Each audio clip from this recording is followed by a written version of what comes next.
नमस्कार बच्चों, कैसे हैं आप सब। आशा करती हूँ आप सब ठीक होंगे। और मैं सीमा पारिक एक बार फिर से आपका हिंदी कालांश में हार्दिक अभिनंदन करती हूँ। जैसा कि आपको बच्चों याद होगा, पिछली कालांश में हमने एक सुंदर सी कविता पढ़ी थी और आज जो हम करने वाले हैं वो जो कविता की आगे की पंक्तियां हैं वो पहले पढ़ेंगे और उनका भावार्थ समझेंगे। लेकिन उससे पहले जितना हमने पढ़ा था उसका सार है, भावार्थ है, मैं एक बार संक्षिप्त में आपको बताती हूँ। अब बच्चों आपको मालूम है, अगर पशु या पक्षी है, अब इस कविता में पक्षी की बात की गई है, तो पक्षियों को अगर हम पिंजरे में बंद कर देते हैं तो उनकी मनोदशा क्या होती है, उनकी पीड़ा क्या होती है, वो क्या बोलते हैं, वो मैं आपको बताऊंगी, जो कविता के हिसाब से बताया गया है। तो यहाँ पर जो पंछी हैं वो क्या बोल रहे हैं कि हम नीले आकाश में उड़ने वाले आजाद पक्षी हैं, हमें खुले आसमान में ही उड़ना अच्छा लगता है। अगर आप हमें सोने के पिंजरे में भी रखोगे ना तो हम उसमें खुश नहीं रह पाएंगे, क्योंकि उनकी जो सोने की जंजीरें हैं उनसे टकराकर हमारे जो पंख हैं, कोमल पंख हैं, वो टूट जाएंगे।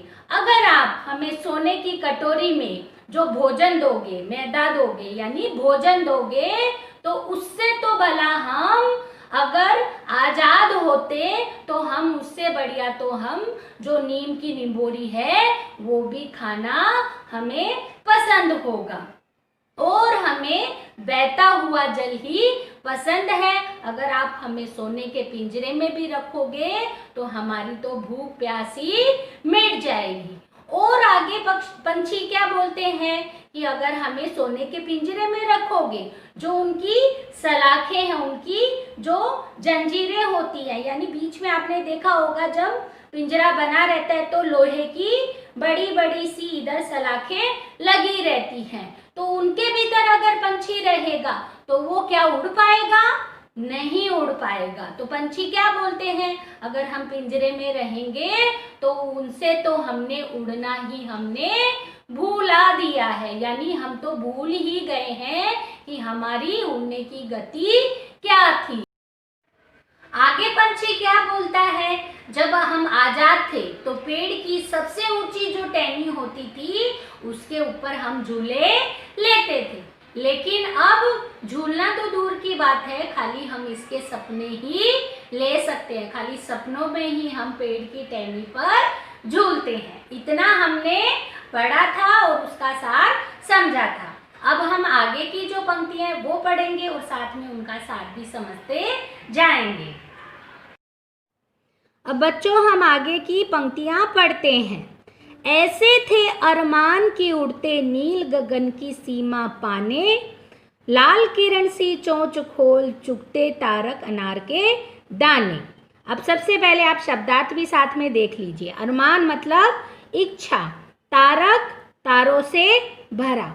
अब पंछियों की इच्छा क्या थी, वो सोचते थे कि हम जो नीला आकाश है उसकी सीमा तक उड़ जाएं, और जो उनकी चोंच थी उसको किसकी उपमा दी गई है, किस तरीके से बताया है, जो लाल किरण होती है उसकी उपमा दी गई है। तो यहाँ पर पंछी बोलता है कि जो हमारी लाल किरण सी चोंच थी, हम उनको जो तारक रूपी यानी तारे रूपी अनार के दाने, जो आकाश में तारे अनार के दानों की तरह बिखरे रहते हैं, हम उनको चुग पाते। होती सीमाहीन क्षितिज से इन पंखों की होड़ा होड़ी, या तो क्षितिज मिलन बन जाता या तनती सांसों की डोरी। अब आगे पंछी क्या कहता है, आगे पंछी कहता है कि हम क्या करना चाहते थे, हम धरती और आसमान का जो मिलन का छोर होता है, क्षितिज मतलब धरती और आसमान के मिलन का छोर, जो उसकी कोई सीमा नहीं है, उसको हम अपने पंखों से छूना चाहते थे, वहाँ तक उड़ना चाहते थे, और दूसरे पक्षियों के साथ में भी हमारी प्रतियोगिता होती थी। हम धरती और आसमान के छोर को छूना चाहते थे, या तो हम क्षितिज को पा लेते, यानी धरती और आसमान का जो छोर था उसको पा लेते, या फिर हमारी सांसों की डोरी छूट जाती, यानी या तो हम खत्म हो जाते। निर्णय दो चाहे टहनी का, आश्रय छीन भिन कर डालो, लेकिन पंख दिए हैं तो आकुल उड़ान में विघ्न न डालो। अब पक्षी है वो आगे क्या कहना चाहता है कि चाहे हमें आप अपनी टहनी पर जो घोंसला है वो जो हम बनाते हैं उसको मत बनाने दो, हमारा जो रहने का स्थान है उसको खत्म कर डालो, लेकिन अगर हमें पंख दिए हैं तो हमारी जो बेचैन उड़ान है उसमें आप रुकावट मत डालो, यानी हमें कैद मत करो। हमें अगर पंख दिए हैं तो हमें उड़ने दो। अब बच्चों साथ में यहाँ पर शब्दार्थ भी दिए गए हैं, इन सब शब्दार्थों को आपको हिंदी की नोटबुक में लिखना है। क्षितिज मतलब धरती और आसमान के मिलन का छोर, इसके बाद में है नीड़ घोंसला, आश्रय रहने का स्थान।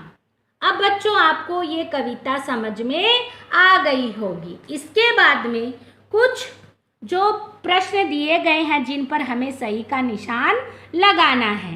अब पहला प्रश्न हमारा क्या है, पक्षियों के क्या अरमान हैं। अब क्या अरमान थे पक्षियों के, नील गगन में उड़ना, पिंजरों में कैद होना, सोने की कटोरी में खाना। जैसा कि मैंने आपको अभी बताया था कि उनका क्या अरमान था।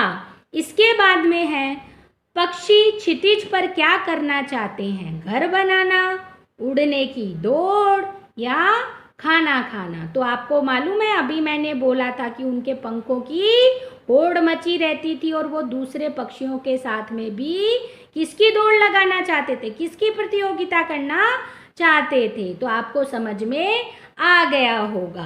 अब हमारा अंतिम प्रश्न इस प्रकार है, पक्षी क्या विनती कर रहे हैं, क्या विनती कर रहे थे। चाहे हमारा घोंसला ले लो, लेकिन क्या विनती कर रहे थे, अभी मैंने आपको बताया था।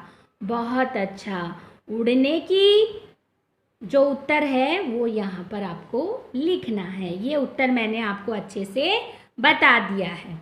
इसके बाद में आप अपनी कार्य जो पाठ्य पुस्तक है उसका पृष्ठ 36 निकालिए। इसमें कविता से संबंधित कुछ प्रश्नोत्तर दिए गए हैं, वो मैंने आपकी सहायता हेतु लिखे हैं।